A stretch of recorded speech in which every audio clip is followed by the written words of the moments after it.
یسوع مسیح کے نام سے السلام علیکم پیارے بھائی اور بہن، آپ لوگوں کو یاد ہوگا کہ گئے وقت ہم رومیو کے نام پولس رسول کا خط باب 15 اور اس کی آیت 8 سے غور کرنا شروع کرے تھے اور آیت 19 تک غور کرے تھے۔ اب ہم کلام میں آگے بڑھیں گے اور پڑھیں گے رومیو کے نام پولس رسول کا خط باب 15 اور اس کی آیت 20 اور 21۔ یہاں پولس بولتے ہیں، اور میں نے یہی حوصلہ رکھا کہ جہاں مسیح کا نام نہیں لیا گیا وہاں خوشخبری سناؤں، تاکہ دوسرے کی بنیاد پر عمارت نہ اٹھاؤں، بلکہ جیسا لکھا ہے ویسا ہی ہو کہ جن کو اس کی خبر نہیں پہنچی وہ دیکھیں گے، اور جنہوں نے نہیں سنا وہ سمجھیں گے۔ پیارے بھائی اور بہن، یہ پولس رسول کی بہت بڑی خواہش تھی کہ انہوں یسوع مسیح کی خوشخبری جگہ جگہ پہ جا کے سنانا۔ سب سے بڑی بات یہ دیکھنے کی ہے کہ انہوں کسی کے ساتھ مقابلہ نہیں کر رہے تھے کہ اگر انہیں وہ جگہ پہ منادی کرا ہے تو میں بھی وہاں جا کے منادی کروں گا۔ پولس کی خواہش ایسی نہیں تھی، انہوں کسی کے ساتھ مقابلہ کرنے کے لیے منادی کے میدان میں نہیں اترتے تھے۔ انہوں وہ جگہ پہ جانے کی خواہش رکھے جو جگہ پہ کوئی بھی جا کے یسوع مسیح کی خوشخبری نہیں سنایا ہے، جو جگہ پہ مسیح کا نام سنایا نہیں گیا۔ پولس وہ جگہ پہ جانے کی کوشش کر رہے تھے اور خواہش رکھے۔ پولس کی ایک عجیب و غریب خدمت گزاری تھی۔ پولس وہاں خدمت گزاری نہیں کرنا چاہتے تھے جہاں کلیسیا قائم ہو چکی تھی، یا وہاں خدمت گزاری نہیں کری جہاں لوگ خدمت گزاری کر چکے تھے۔ انہوں ایک صحیح خدمت گزار تھے، اور انگریزی میں ایک ایوانجلسٹ بولتے ہیں۔ انہوں ایک صحیح ایوانجلسٹ تھے۔ پولس کے پاس کوئی کمیٹی نہیں تھی آگے جا کے ان کے لیے منادی کا راستہ کھولنے کے لیے۔ جب پولس ایک شہر میں داخل ہوتے تھے تو لوگ ان کا استقبال نہیں کرتے تھے۔ وہاں کا شہر کا بڑا ان کے ملاقات کے لیے نہیں آتا تھا۔ ان سے جو بھی ملاقات کرتا تھا وہ پولیس آفیسر رہتا تھا، جو زیادہ تر ان کو سلاخوں کے پیچھے ڈالنے کے لیے ان سے ملاقات کرتا تھا۔ تو پیارے بھائی بہن، جب رسولہ بنیاد ڈال چکے ہیں تو ایمان رکھنے والوں کو ذرا سنبھل کے رہنا پڑے گا، یہ پہچاننے کے لیے کہ رسول کون تھے اور ان کا کس کی سن رہے ہیں۔ پولس کو جو ہیں رسول بننے کا خدا کے طرف سے یہ ایک تحفہ تھا۔ پولس اور برنابا کے بارے میں اعمال کی کتاب باب 14 اور آیت 3 میں بتایا گیا ہے، جہاں لکھا ہوا ہے، پس وہ بہت عرصے تک وہاں رہے اور خداوند کے بھروسے پر دلیری سے کلام کرتے تھے، اور وہ ان کے ہاتھوں سے نشان اور عجیب کام کرا کے اپنے فضل کے کلام کی گواہی دیتا تھا۔ تو یہ ان کے رسول ہونے کے نشان تھے، اور یہ لوگ خدا کے خوشخبری کو نشانوں کے اور عجیب کاموں کے ذریعے سے ظاہر کرے۔ ان لوگ جو ہیں اپنے ہاتھ میں نیا عہد نامہ پکڑ لے کے نہیں آئے۔ اس وقت نیا عہد نامہ لکھا ہوا نہیں تھا۔ تو پیارے بھائی اور بہن، پولس بولتے ہیں، میں نے یہی حوصلہ رکھا کہ جہاں مسیح کا نام نہیں لیا گیا وہاں خوشخبری سناؤں، تاکہ دوسرے کی بنیاد پر عمارت نہ اٹھاؤں۔ میرے بھائی، کیا ہماری خواہش پولس کے خواہش کی ویسی خواہش ہے کیا؟ کیا ہم یسوع مسیح کی منادی وہ جگہ پہ کرنے کی خواہش پیدا کر رہے ہیں کیا جہاں مسیح کی منادی نہیں ہوئی ہے؟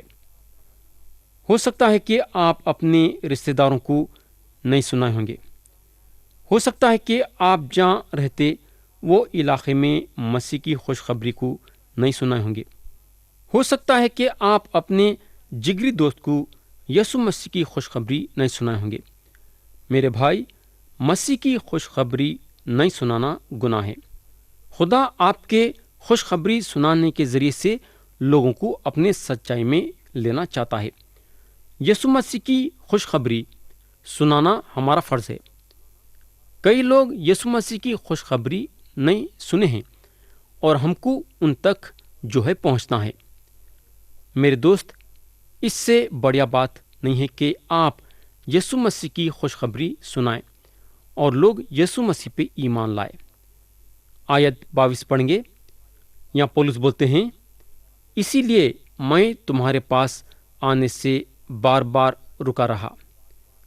پیارے بھائی اور بہن، پولس وہ کلیسیا کو جانا چاہتے تھے جو روما میں تھی، لیکن وہاں انہوں جانے سے اپنے آپ کو روک لیے، کیونکہ وہاں جو ایمان رکھنے والے تھے بہت ہی بہترین طریقے سے روحانی طور سے بڑھ رہے تھے، اور یہ بات کی خبر پولس کو مل چکی تھی، تو ان کو وہ حصوں میں منادی کرنا تھا جو حصوں میں یسوع مسیح کی خوشخبری سنائی نہیں گئی۔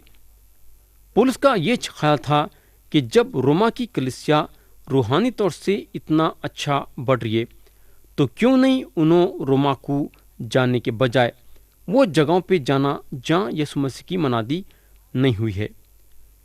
آج اگر ہم دیکھیں گے تو زیادہ تر مسیح بھائی اور بہن وہ لوگوں میں شامل ہو رہے ہیں جو روحانی طور سے مضبوط ہیں۔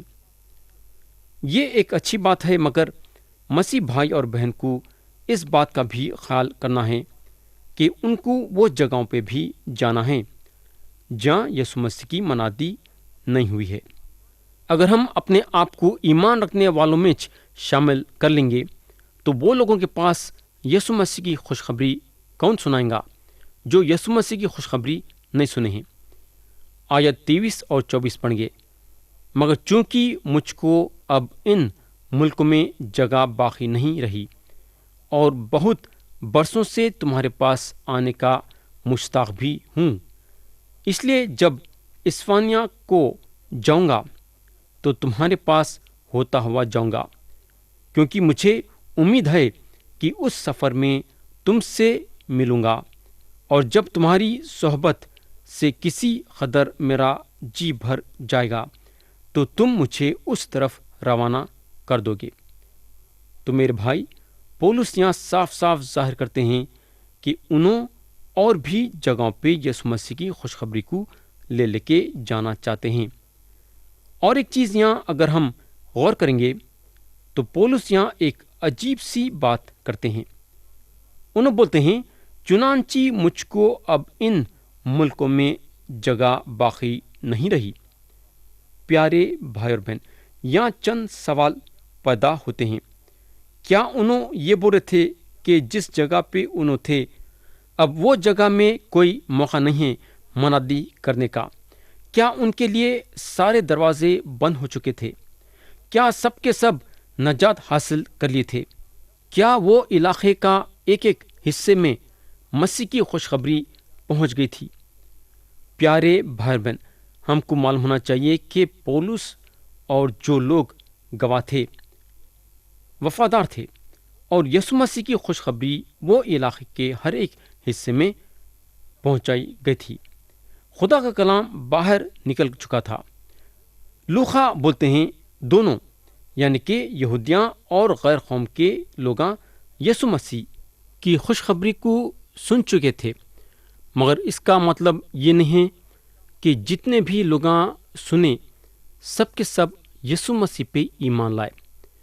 ایسی بات نہیں ہے، بلکہ یہ پکی بات ہے کہ سب کے سب وہ علاقے میں مسیح کی خوشخبری سنے ہیں، اور اب پولس نئے جگہوں کی تلاش میں ہیں جہاں انہوں جا کے یسوع مسیح کی خوشخبری سنانا چاہتے ہیں۔